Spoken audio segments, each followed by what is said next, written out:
Alright, so this is Eldon back here at Crazy Dad's Garage. I'm going to introduce you today to the second project in our Crazy Dad series. And this one's going to be a little bit different path than the Camaro was. And I think the thing that'll be fun about this is we're taking it back to a much older vehicle. And, you know, sometimes it's hard to find something that really works and appeals to you back there. But one of the things that I'm going to introduce to you today that I think is a critical part of the low buck fun car project is old trucks. And here's our next Crazy Dad project, the Crazy Dad Bumpside. And what we've got here is a 1972 Ford F-150 four-wheel drive. And it's going to be kind of a fun truck because it's completely different than the Camaro. Obviously, being four-wheel drive goes a long way that way. But I want to talk a little bit about part of our Crazy Dad philosophy here of low buck old cars, cool old cars. And I really believe that one of the easiest places for you to start to build a low buck cool old car is with an old truck. There's a ton of them around sitting out in farmers fields and stuff and things like that, and there's so many neat things you can do to them that make them really fun. And I'm going to switch around here and kind of go over this truck in a little more detail and kind of explain some of the things that I'm talking to you about, some of the things we're planning to do with this truck. So I'm going to flip the camera around here and we'll be right back. Okay, so here's the Crazy Dad Bumpside.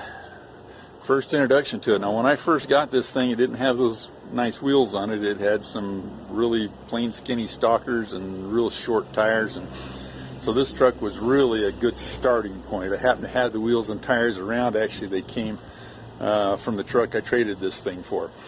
But I'm starting with this partly because I have it, therefore I don't have a whole lot of money into it. But what I love about this one as much as anything is it runs and drives. I brought it over here to start this video series out, drove it in to where I've got it parked here. I've actually driven it down the road quite a bit. It needs a brake job, so it's not real safe at the moment, but it does drive, and not too badly actually. So this is a great starting point. Now I'm going to just right here off the bat tell you about one of the things that we're going to do here. So you notice this is a long bed truck, and you know, long bed four-wheel drives are cool and fun, and you know, if you don't have the skills and talents to do what we're going to talk about, fine. But we're going to shorten the bed on this thing. I love short beds. I've always loved short bed pickups, and up here in the part of the country that I live in Utah and Idaho, they're not very common. There's a lot of these old four-wheel drives and even two-wheel drives around that are long beds because the farmers were using them, and most farmers don't have much use for a two-wheel drive truck. And so, yeah, I could go out and go to the effort of finding one, but hey, that's half the fun of what we're doing, is using our own skills to get what we want.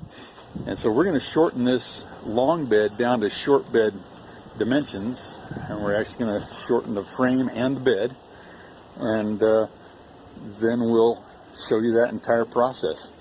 I think when we're done with this, you're going to look at it and go, that's sweet, I wish I could do something like that. And you can. That's the whole point of Crazy Dad Garage, is to teach you how to do those things. So stay tuned here. Watch for the next few installments of the Crazy Dad Bumpside.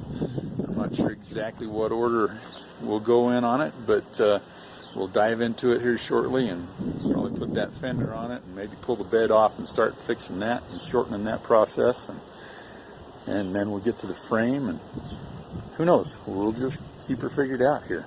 But this is going to be a really fun old truck. And like I said, this is a four-wheel drive. My next one coming up is going to be a two-wheel drive Chevy, and I'm actually going to be looking for quite a few different old trucks that I can do here to do the long bed to short bed conversions, because I think it's one of those simple things that a guy who's got more time and skills than he has money can do in his garage, his workshop, with following a few basic guidelines, and come out just by shortening the bed with a really cool old truck. And I believe that we can do that with lots of different ones. I've actually looked at many different trucks, and I realized that they're very doable. And there's a few instructions out there online on the internet for doing several of the Chevys and a couple of the Fords, but that's about all you see. So I'm anxious to look for some Dodges and different things like that we can do here. Anyway, that's going to be the Crazy Dad Bumpside right there. We look forward to having you follow along on this project too. Yeah, so I was reviewing this video as I was getting ready to post it and realized I'd made a couple of mistakes on there, which is pretty common for me when I'm trying to talk and walk and think all at the same time. Didn't come across too good. But this is actually an F250 four-wheel drive, not a F100 or F150. It's the heavier duty one.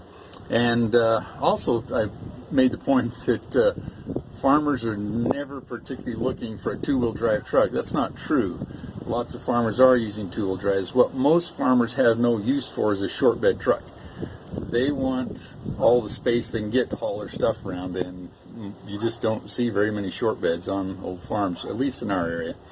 And that's kind of been my experience throughout my life. So wanted to correct those two notions, and that's one of the reasons for me that picking up an old long bed and shortening it is a viable option.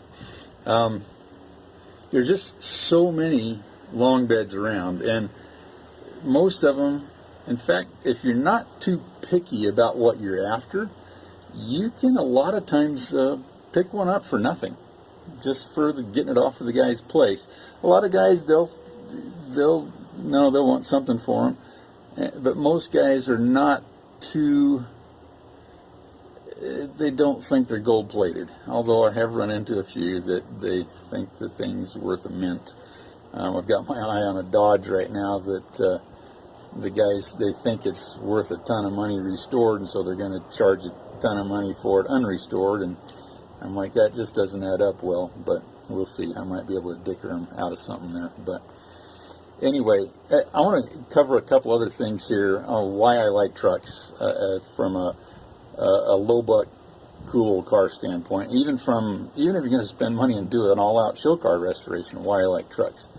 One of them is, in our day and age, for a long time now, we really haven't had any true coupes, like the old 32 Ford coupes or anything like that. And, you know, the lightweight two-seater, two-door type things, there hadn't been much of that around for many years. And, you know, back in the 70s, some of the magazines started pointing out that, hey, you know, our current coupes today are really pickups.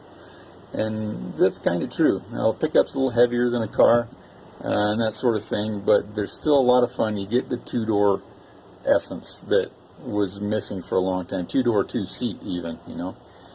And so in that respect, they're a lot of fun.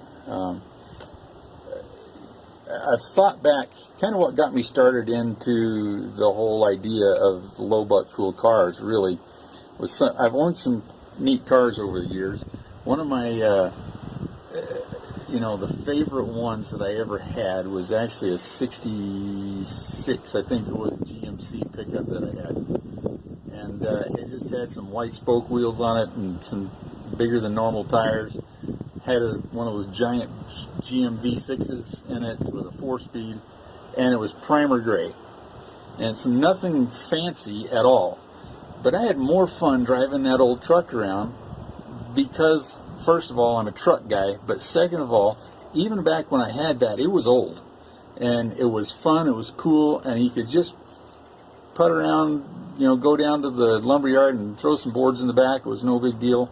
You could take it out for a drive. You can even go to the car show and the cruise night, and it wasn't the coolest thing at the show, but it was still respectable. It was a cool old car. And that really got me thinking a lot about this, especially since after that I had a couple of pretty nice cars that I've talked about on other videos here. One of them being a T-Bucket, for instance, that was, completely finished and painted and done nice. And while that car was a lot of fun, it had to be cleaned frequently. And for me, that's just not the fun of having an old car. I like to drive the things. And I could do that with my old GMC. I never had to clean it. I had to hose it off every once in a while if it got really dirty, but I never had to spend time polishing the chrome valve covers and the chrome exhausts and the shifters and the wheels and all that stuff so much. I could just get in it and drive it and have a good time. And that's one of the reasons I like the low buck stuff. Now, that's not to say that I may not go all out here and build a show car one of these days again, but that's not what Crazy Dad's about. That's a whole different ball game, and we'll talk about that again. But I love several things about old pickups, and one of them is the simplicity of the interior, for one thing.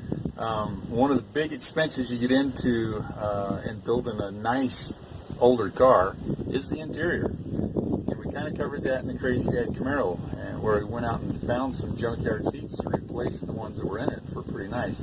But when you look inside of a truck like this, especially between this series, the bump sides and the dent sides, which were the next series newer than that, Ford went from, you can see on the doors over there, we got metal door panels on this thing.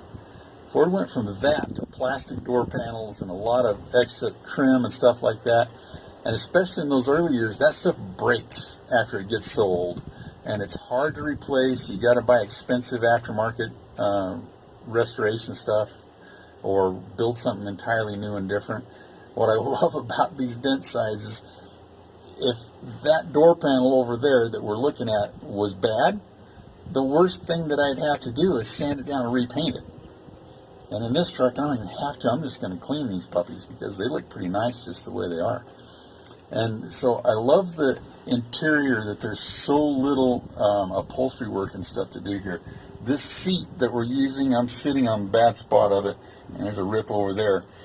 But in this truck especially, the only thing that's really bad is the upholstery on the outside and the foam that's included in that. The basic foam of the seat's still in pretty good shape, which is kind of rare in an old truck like this.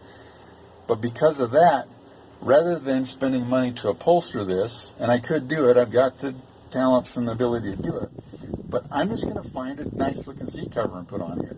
And trust me, it'll dress this thing up and look really sharp.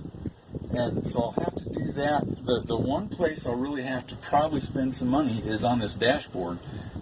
I've not discovered a great way to fix a dashboard.